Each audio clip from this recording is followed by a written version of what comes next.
Another threat to Israel was the presence of the PLO in Lebanon. There, the Palestinians had created a state within a state and amassed a formidable arsenal of sophisticated weapons. Their target was northern Israel. The PLO lashed out at Israeli towns with Katyusha rockets. Prime Minister Menachem Begin and his defense minister Ariel Sharon became convinced that only a full-scale invasion of Lebanon could eradicate the PLO threat.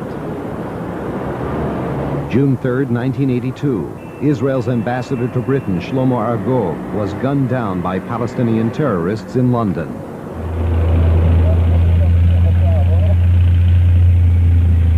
That was the casus belli. 2 days later, a massive Israeli force rolled across the border into Lebanon. Operation Peace for Galilee, the Lebanon War, had begun.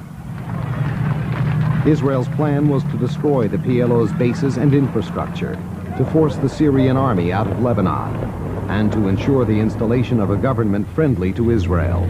The question was, how far should the Israeli army advance?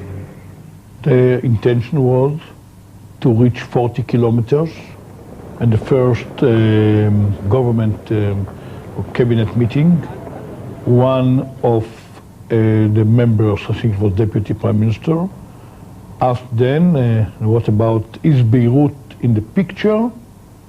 And I gave an answer, Beirut is not in the picture. And Mr. Begin added, if the government will decide to occupy Beirut, the government will discuss that. After 12 hours already, at night, the government received a decision to cross the 40-kilometer line in order to avoid frontal attack on the Syrians. The massive invasion went well beyond its stated goal of 40 kilometers into Lebanon. As Israeli troops moved into the coastal cities of Tyre and Sidon, they became bogged down in costly urban guerrilla warfare. The military and political goals of the Lebanon War were no longer clear. Frontline Israeli officers and troops were deeply divided over the morality and the aims of the war.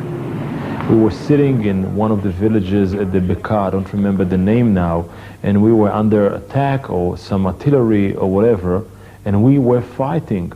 And while fighting, I listened through my headset to the news coming from Jerusalem and reports that Arik Sharon reported to the government that the ceasefire is fully implemented in all the fronts. And I say to myself, what's going on here?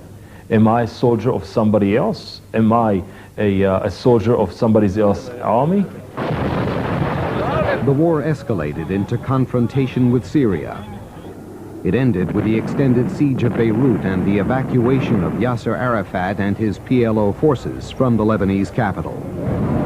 It is a responsibility upon my shoulders to continue with them this very long march, and I promise them that this march will continue till we've been able to establish our independent states, which with its capital, Jerusalem.